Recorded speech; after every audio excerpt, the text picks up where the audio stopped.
Hello, everyone, and welcome back to English 1110. This is your final in-depth lecture for the semester.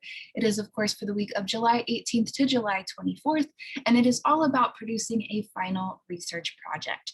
Now, depending on kind of what your July trajectory has looked like, it's very possible that you might be listening to this lecture at the very end of the semester, or you might be listening to it in mid-July.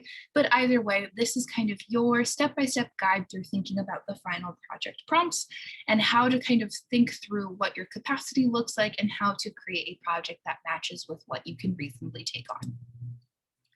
So when I think about the final project prompts, I really like to think of it as kind of two different menus. And if you've ever been somewhere like Panera or another restaurant that kind of gives you the option to kind of mix and match different dishes together, it's the same kind of philosophy for this assignment. The menu A that you've got is all focused on content, so messaging, argument, what are you trying to say in this project? And then menu B is about form. What is the kind of methodology that you're going to adopt in order to make this argument, communicate this message, right?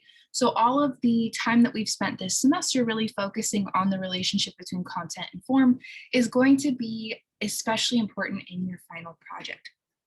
So if you find that that relationship is still a little confusing or hazy, I really encourage you to revisit the Comics and Zine Week lecture or reach out to me via email. We can definitely talk about it there. But when you look at the final project prompts, I want you to kind of keep this visual in mind. So you'll notice up top in the menu A options, you've got a few different dishes. Now, of course, in a couple of cases here, I don't have enough dishes from this graphic that I didn't create to be able to kind of put a dish per option, but just kind of go with it. So with menu A, which is content focused, you have the options of traditional snapshot of semester research, the final analytical research paper, the standalone secondary source analysis, expanding the definition of Americanness, and creative application. And I'm, of course, going to go through what each of those are comprised of in a few moments. With menu B, which is form focused, you have a few different options. Now, the dishes in this case, unfortunately, do not match up to each individual type of form, but again, kind of go with it and use this visual to the best of your ability. So for examples of form, you can kind of think about a zine, comic, or political cartoon. You might also think about a short video or film, a PowerPoint or Google Slides. You might consider doing a podcast, poetry chapbook, or short story, or a musical arrangement, an anthology proposal, or an 8 to 12 page essay. Now, I like to always kind of mention at this point in the lecture that every semester I have students who reach out and kind of ask, what is the minimum length requirement or maximum length requirement for something like a podcast or, a chapbook. And in some cases in the prompt themselves, they'll kind of indicate for you a kind of an approximate of what you should aim for. However, what you really want to be thinking about is that given that part of what you are being evaluated on is your comprehension of the relationship between content and form, in this particular project, you're kind of acting as the practitioner or the creator, right? So whereas up until this point, you've primarily been kind of critiquing, evaluating, and commenting and assessing other creators' works, in this case, you're the creator. And so for that reason, you want to be really thoughtful about kind of how you are arriving at the form selection that you make. And it's not going to be so much what my opinion is in terms of kind of what's an appropriate length. But in this case, I'm going to be evaluating and assessing, did you kind of purposefully select a length or method that matches well with you being able to have enough room to make the argument or message that you want to make, okay? So you're going to want to really apply all of the learning that you've kind of taken with you up until this point to help you make a thoughtful kind of selection about what form option. But then when you've selected that form option, you're going to also want to be thoughtful about kind of how much in terms of length or quantity, so on and so forth, that you're really bringing to it, okay? So some guiding questions to consider as you develop and complete your final project would be, what is the relationship between content and form? Does the form you select for this project effectively convey or fail to effectively communicate the content of your project? Why is this form conducive for the goals and scope of your project? So again, thinking about relationship between content and form is going to be of the utmost importance, especially for me as a reviewer of your project. So are you selecting a form that's going to work well with the kind of message that you want to convey?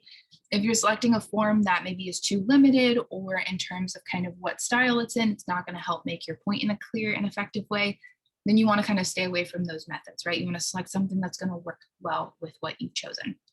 And that's kind of where the like you pick two ideology comes from. You're picking two things and bringing them together that really complement the other, as opposed to picking something that's going to be really jarring. And then second, how do you define what Americanness is comprised of? What does it mean for someone or something to complicate Americanness? What does it mean for a text, ideology, or group to be representative of and or excluded from the image of being made in the USA? So for the second cluster of questions, what you want to be thinking about is our course theme, of course, was made in the USA, and we've been thinking about Americanness as an umbrella term for unpacking how different groups of people, different images, representations, commodities, so on and so forth, either get sorted under this Americanness umbrella or perhaps get kind of pushed outside of the bounds of that, right? And so what I want you to contemplate in your own project is we've spent the whole semester thinking about how pop culture texts like music videos, like poems, like political cartoons, comics, right? How they facilitate a discussion about Americanness in terms of, a creator feeling like maybe they do belong, maybe feeling like they adhere to a patriotic view of Americanness, right? But as always, talking about Americanness doesn't necessarily necessitate a discussion of patriotism. Instead, it could be a conversation about consumerism or capitalism or any of the other concepts and themes we've talked about this semester. So think about how you can fold in some of that language into your project, because that kind of demonstrates that you've comprehended not only what some of these terms mean, but you also are demonstrating that you understand how to apply them meaningfully in an analysis. So let's look at the English 1110 final project prompt then, okay? So it's due on Sunday, August 1st at 11:59 p.m. Eastern to Carmen. As a reminder, August deadlines are strict deadlines, which means that unlike in May, June, and July, where you had the option of turning work in up until the last day of the month, here you are restricted to only turning in this assignment by the date listed here. If I receive this at 12 o'clock a.m., 12:01 a.m., I will not accept it. I will not accept it on August 2nd. I will not make exceptions to this rule. This is the deadline that you must adhere to. And I've noted it here, but there are no exceptions to this deadline. I've also mentioned this throughout the semester that August is not a month where you have until the end of the month, because we don't have the end of the month for our semester. So it's quite impossible for us to utilize that format. If I do not receive your final project by the aforementioned deadline, it will be marked as a 0 and will not be changed, even if the assignment is submitted a few minutes or a few hours late.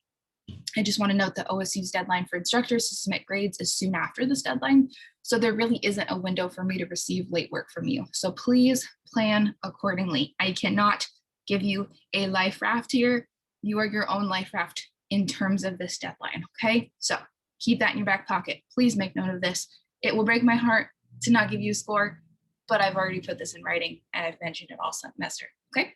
So prompt-wise, in terms of happier things to think about. So to finish out the semester, students will either, 1, refine the initial research project that they started with either the concentrated close read or PSA and annotated bibliography, or 2, create something new that reflects what they have learned this semester about Americanness and the relationship between content and form. This project should be started after you complete the discussion board post number 4 and before you complete the semester reflection. So again, ideally, you've looked at this prompt and then written discussion board post number 4 because that would be most useful to you. But I don't necessarily make the rules. You navigate the semester however best suits your capacity. So with the final project, you have a decision to make. Are you going to return to something you've already started, which would be either the concentrated close read or the primary source analysis in terms of the primary source you selected for either of those assignments? Or are you going to create something entirely new? Now, for the final project, you are welcome to select something we have not covered this semester. Sometimes students opt to do that because it works well in terms of they already had something that they thought about would have worked well in our syllabus, or perhaps you're just tired of some of the texts we've already talked about and you don't necessarily want to return to them. So it's just kind of a way for you to have a little bit more agency in this regard.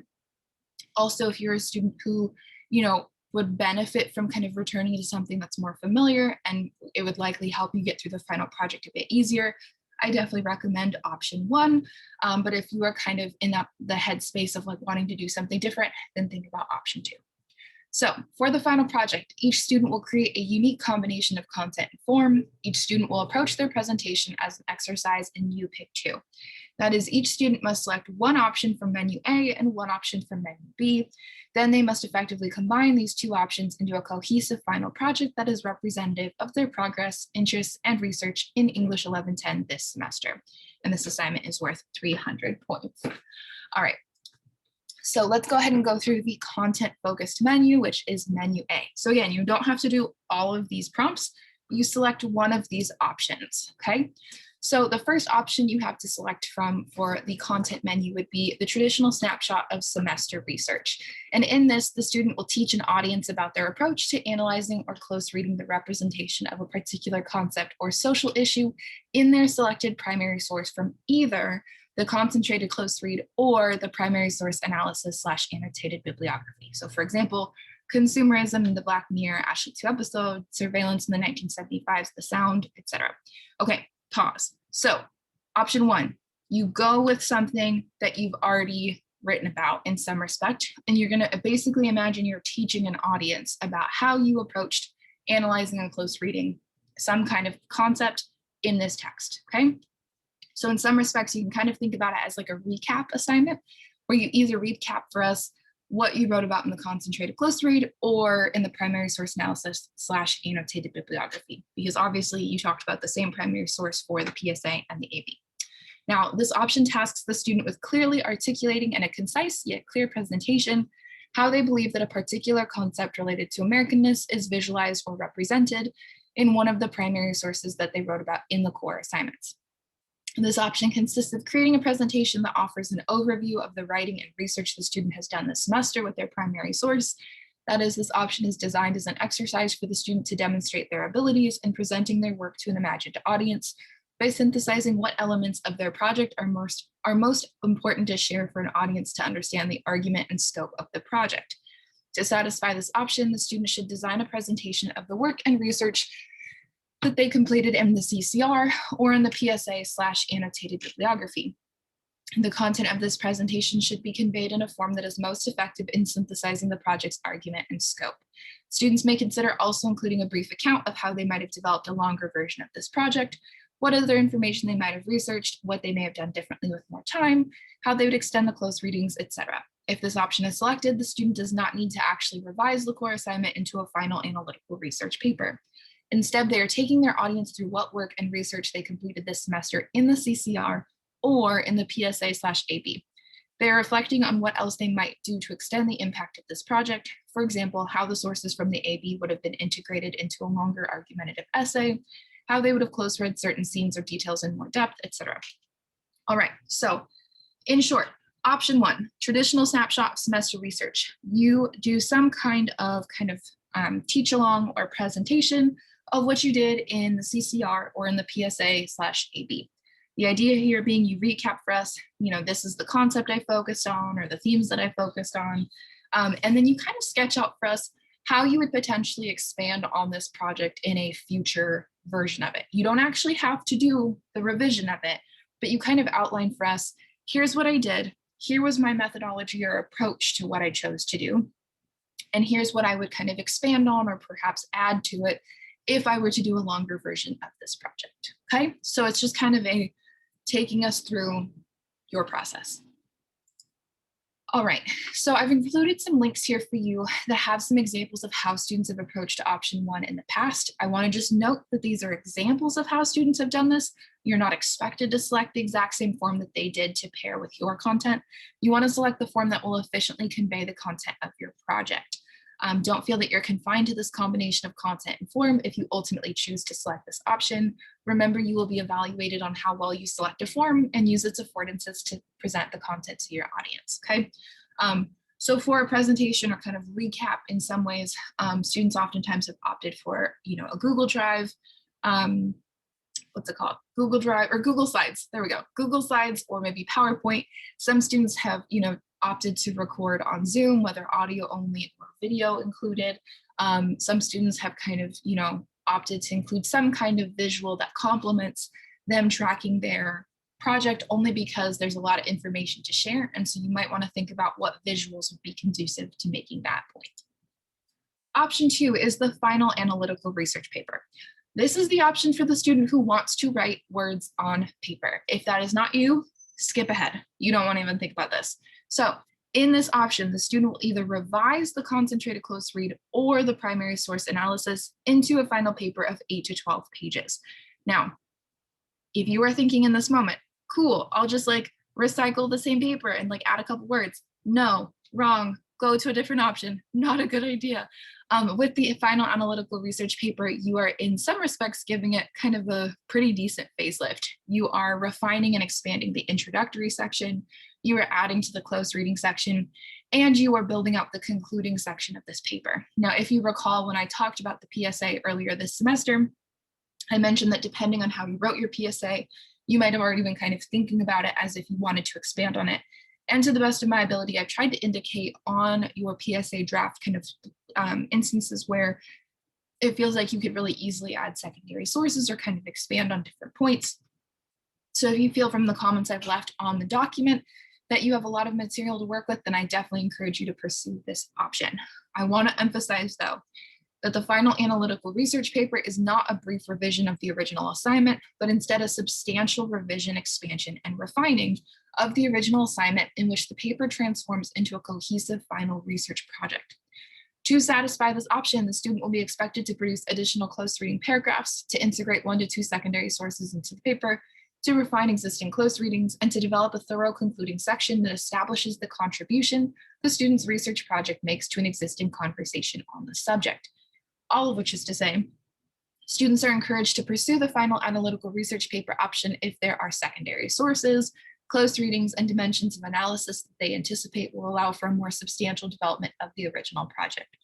This option is designed as an opportunity to continue working on the research and analysis that has been generated in the original core assignment or assignments for the purpose of refining the argument and evidence. So oftentimes when I have a student who's interested in pursuing the analytical research paper, I encourage them to consider going with their primary source analysis, namely because you've already located secondary sources in the annotated bibliography that you could integrate here. You are welcome to revise and expand the concentrated close read. Just note that you would need to go find secondary sources that extend the impact of your argument, okay? I've included a few little just like screenshots here of just kind of examples of how students have kind of tried to articulate in their concluding section kind of the significance of their project.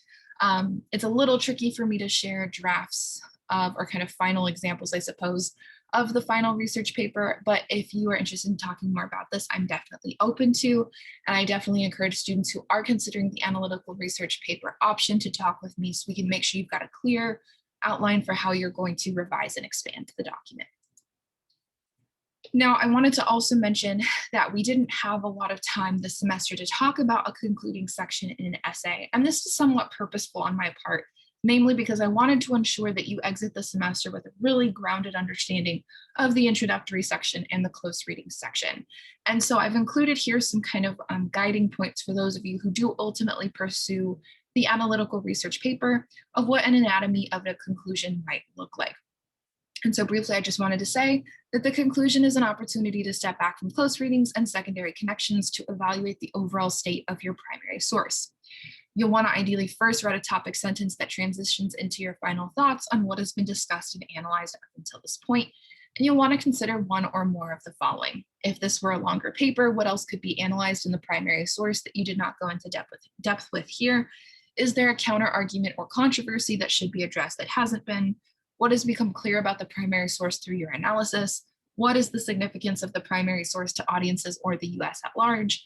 Is there a call to action to the audience that should be acknowledged or elaborated on? Why does it matter or why should it?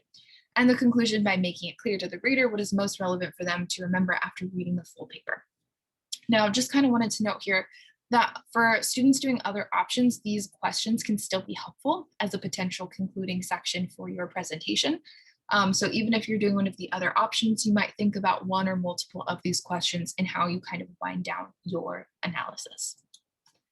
Now, option 3 is the standalone secondary source analysis. And this is going to be an ideal option for a student who really enjoys reading secondary sources and would like to kind of spend a bit more of their time focusing on one of the secondary sources that they found for their annotated bibliography. So in this case, the student will teach an imagined audience about a writer or scholar's concept or concepts and how it relates to Americanness. This concept should come from one of the secondary sources that the student located and wrote about in the annotated bibliography. This option is not intended to be about the primary sources that the student wrote about in the core assignments. Instead, it is more about teaching an imagined audience about the definition, history, and relevance of the concept or concepts that is being applied in one of their secondary sources. For example, if the students had located Frederick Luis Aldama's Latinx superheroes in mainstream comics as a secondary source and written about it in their annotated bibliography, they could then create a final project that explains a concept or multiple concepts from the source and articulates how it relates to Americanness. To satisfy this option, the student must clearly paraphrase the concept or concepts from the secondary source, explain the usefulness of its application in pop culture studies, and articulate how it represents, complicates, or exposes a specific element of Americanness based on what we have discussed this semester. It is useful to think of this option as an exercise in which the student is the teacher or expert on this topic who is teaching a class or group about the concept or concepts and their relevance to what it means to be made in the USA. So this option is all about kind of another teach with me kind of walkthrough of a concept. In this case, you're focusing on one secondary source from your annotated bibliography, and you're going to teach us about the concept or the concepts that are featured in this particular secondary source, okay? And what you'll do in this option is you'll want to be clear about making a connection to Americanness with this concept. So you might want to think back to kind of this semester, how I've introduced different concepts to you and talked about them in relationship to Americanness. You are doing the exact same thing, but you're thinking about what is going to be the form that is most conducive to doing that intellectual labor, okay?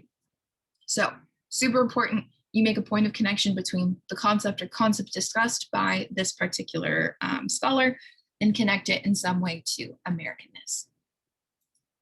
And then here is an example of how you might approach option 3. Again, I've tried to link things as best as possible. Of course, in most of these cases, I've ultimately linked Google Slides because those are a little bit, hyperlink friendly compared to like if I were to link different documents.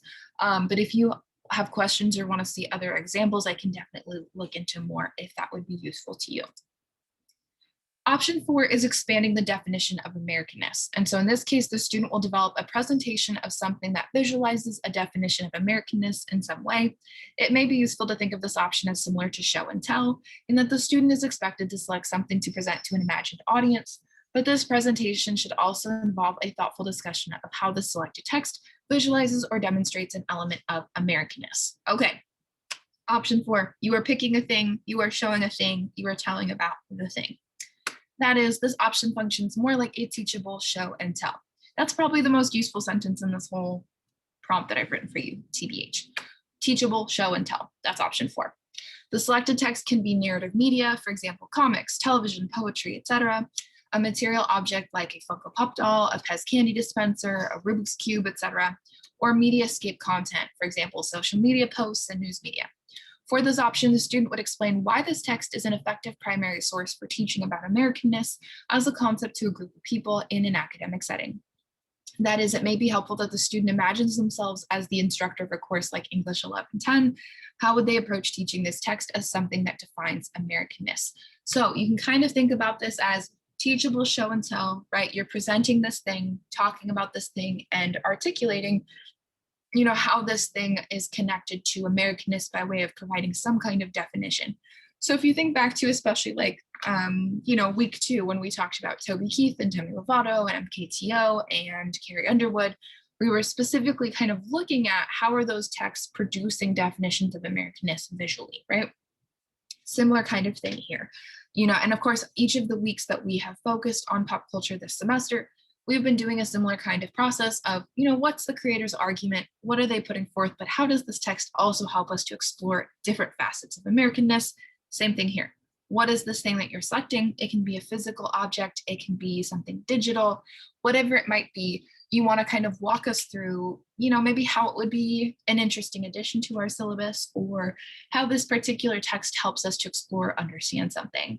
I will note that for this option, I've sometimes had students be inspired by Gia Tolentino's The Age of Instagram face, and they'll kind of find examples of Instagram face, or they'll kind of talk about how TikTok perhaps complicates that a little bit.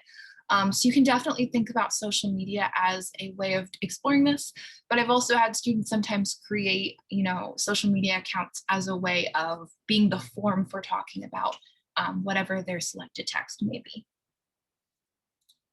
Okay, and then I've provided some links for you here of how other students have explored this option.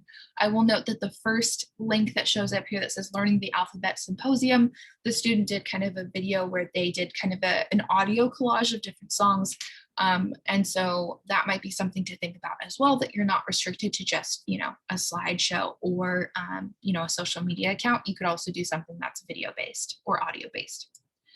And finally, option 5, creative application. The student will create their own narrative work or media commentary, whether personal or societal, that addresses questions, experiences, or issues related to Americanness in some way.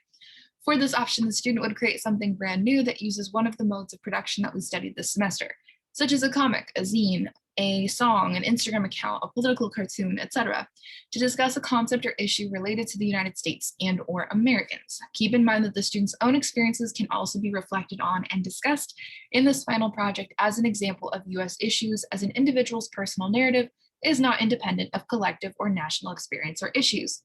Examples include commentary or stories about immigration, patriotism, community belonging, racism, xenophobia, mental health, commodification, debt, media representation, the American dream, attention economy, franchisable tween girl, etc., etc.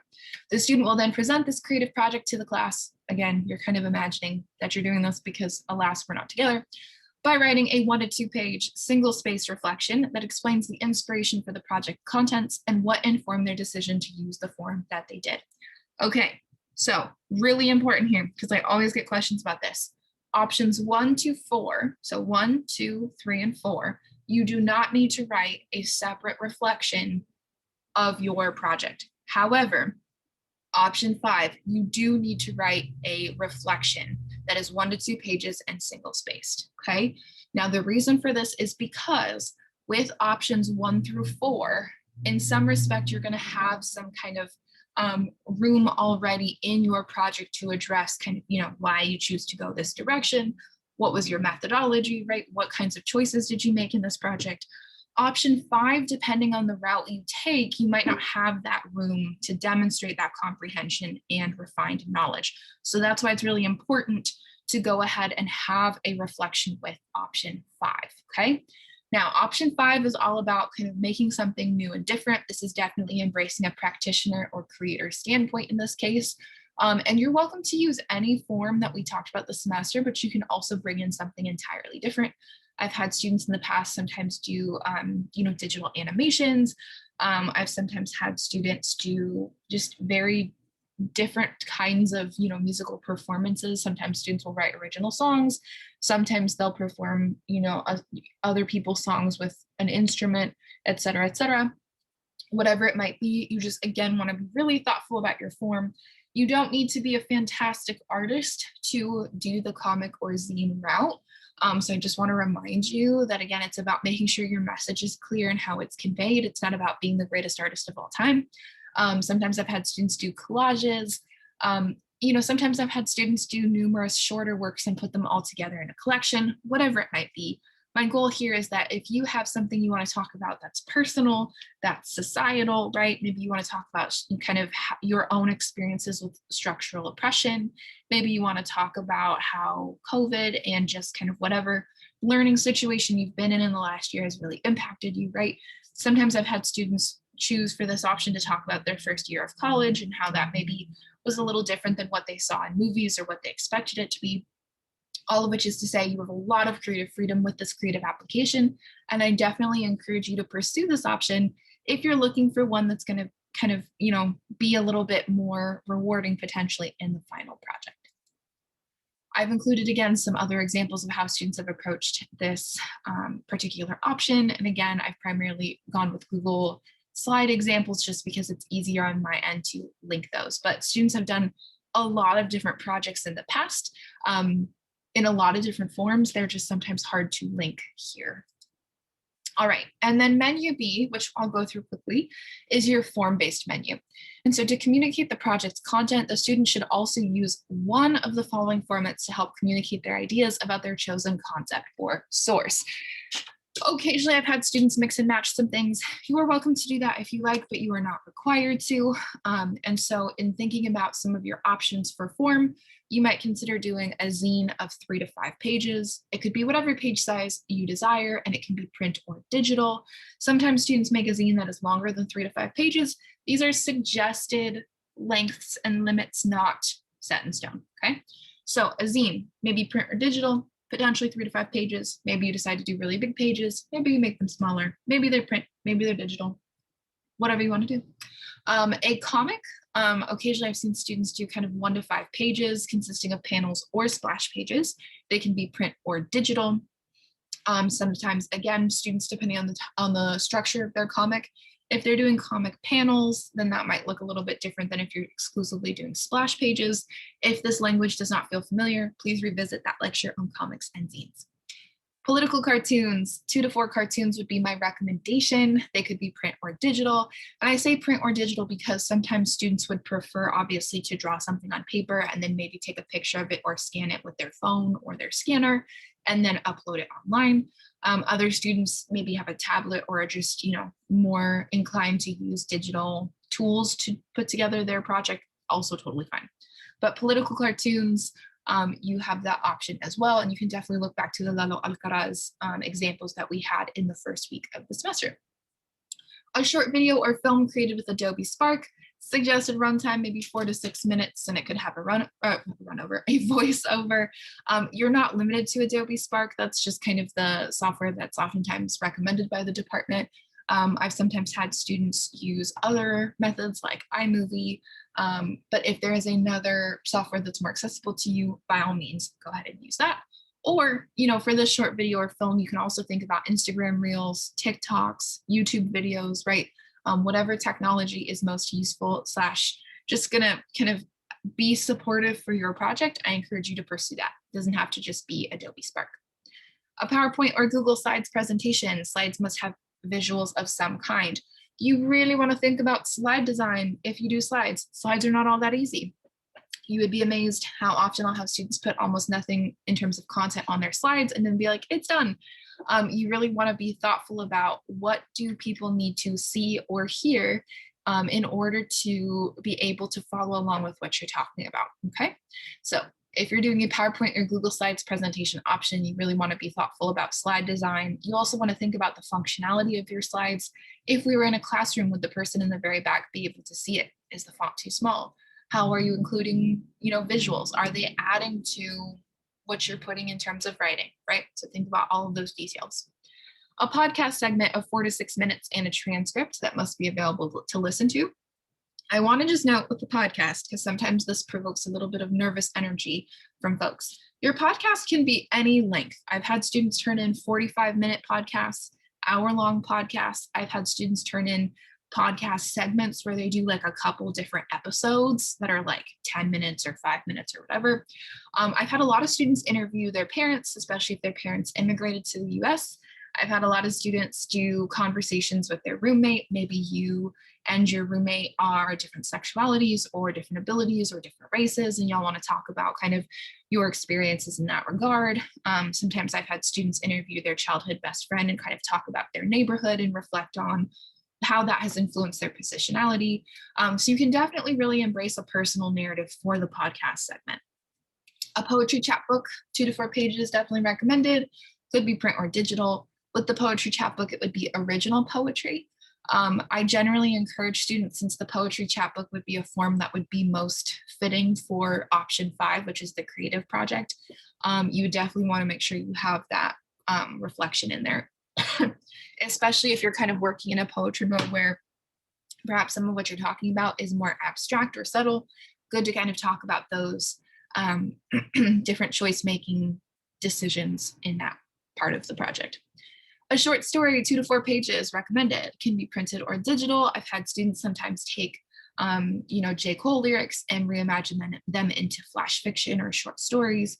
I've had other students create short stories that are then accompanied by some kind of, animation. You can kind of do whatever you want to in this short story case. You'll want to really think about concepts or themes, though, from the semester that perhaps complement or can be kind of the foundation for your story. a music arrangement of some kind. It could be a mashup of songs, an original music piece or performance. It could be played live or recorded. I've had students perform pieces on the piano and record themselves playing. When I've been able to obviously teach in person, I've had students come into the class and actually play their instrument and kind of do a, preface and an epilogue. I've had other students record original music. You can be visible, you can not be visible, whatever method is going to make sense here. Definitely embrace that. An anthology proposal, where you would perhaps create a list of 5 to 7 sources that you would collect into a hypothetical literary magazine. It would also need to include a 500-word statement on why you would put these materials together and who the intended audience is. The anthology proposal definitely suits the creative project most comfortably, I would say. And then finally, an essay of 8 to 12 pages.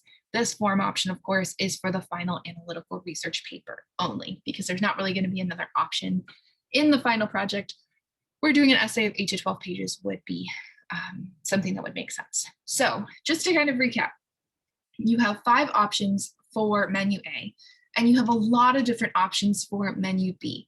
Now, you might think of a form option that is not listed here. Totally fine. If it gives you anxiety to potentially do something that's not already on this approved list, feel free to reach out to me. I'm happy to talk to you about it so that we can make sure you've got a plan going forward. But again, the idea is that you can use any of these options for any of the options in menu A, so long as it doesn't indicate, an essay of 8 to 12 pages obviously goes with the final analytical research paper.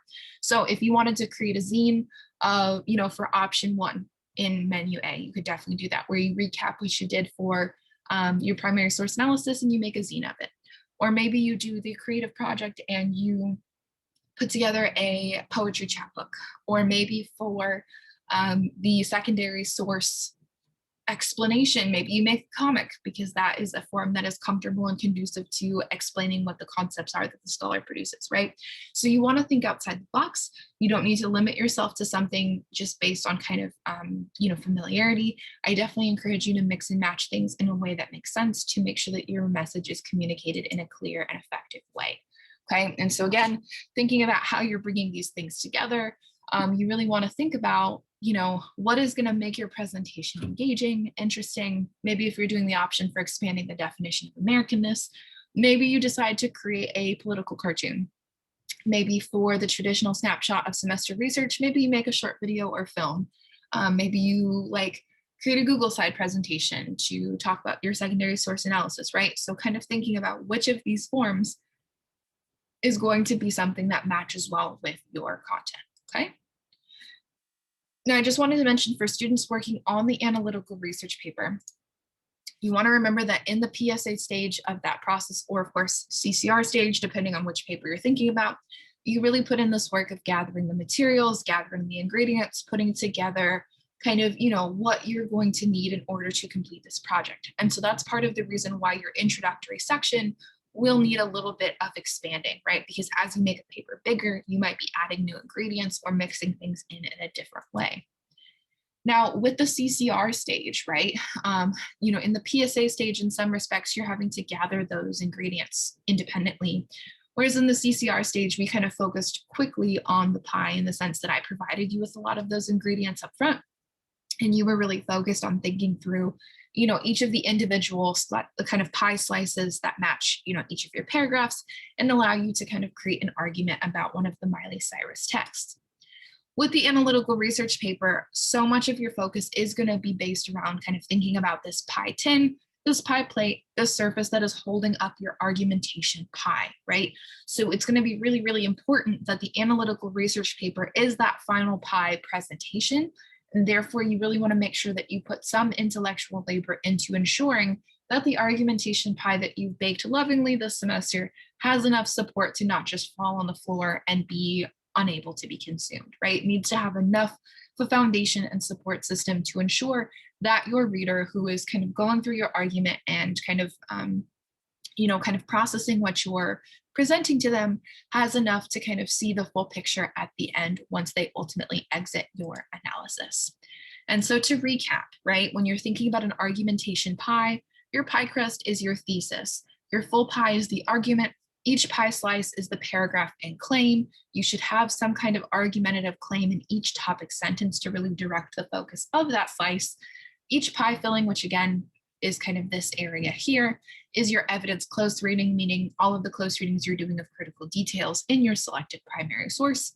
Your pie decoration is going to be whatever topping you utilize on each of these slices to really connect the secondary sources to the close reading you've already done. And the pie tin or pie plate is going to be the conclusion or the foundation or support for your argument. And so again, this kind of information is recapped here for you to hopefully help. And as a reminder, your evidence close reading again is going to be your pie filling, where you really want to make sure that it constitutes the majority of your pie. And your evidence secondary connection will be about what are you kind of garnishing each of the slices of your pie with to ensure that it has a kind of most ideal kind of taste symmetry, okay? I've included some information here that kind of expands on the evidence secondary connection. And as you'll notice, each of these examples have different pie decorations on top. And that's to kind of reflect the fact that each of your body paragraphs in the closed reading section would benefit in some respects from some kind of pie decoration. But part of what you're thinking through is the process of determining what's going to complement it and be most suitable for it, okay? And then I've kind of walked through here a step-by-step outline of how to expand your close reading section. I will not be reading this out loud just in the effort of trying to keep this lecture a tiny bit shorter since it is quite lengthy. But if you would like to talk through, kind of revising and expanding the close reading section based on this outline, please do not hesitate to reach out to me. I will be gone in week 11 of the semester. I will be out of town, but I am happy to talk in week 12 about how to do this if you need some support. Okay, and so again, just to kind of close out this lecture, this pie slice on the left represents a paragraph that has a brief close reading that features a reference to a secondary source within the paragraph. The one in the middle kind of represents a sufficient amount of close reading and a significant amount of evidence secondary connection up top. And this pie slice on the right kind of represents a sufficient amount of close reading, but no evidence secondary connection. And this is what you all as a whole have done this semester so far, right? You've written a primary source analysis or concentrated close read that currently does not feature any kind of secondary connection, meaning you have not integrated a secondary source from, let's say, your annotated bibliography at all. And so right now we've been focusing exclusively on the slice. If you pursue the analytical research paper option, you are pursuing the process of adding some kind of garnish to your argumentation paragraphs, okay? And so with that being said, this kind of wraps us up for the semester of English 1110 and thinking through argumentation. And for students who are working on other prompts, the complete final paper is kind of, again, thinking about the process of garnishing an existing pie, whereas those of you who pursue another option, you're kind of creating an entirely different pie. All right, everyone, I hope that this lecture was helpful. If you have questions or concerns or worries, feel free to reach out to me via email.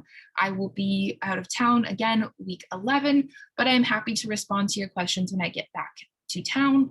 And I'm definitely available to meet the week before your final is due and kind of leading up to that final submission timeline. I hope that you've enjoyed this class semester. I appreciate you. I've enjoyed reading your work, and I hope that you have a great rest of your month. Bye.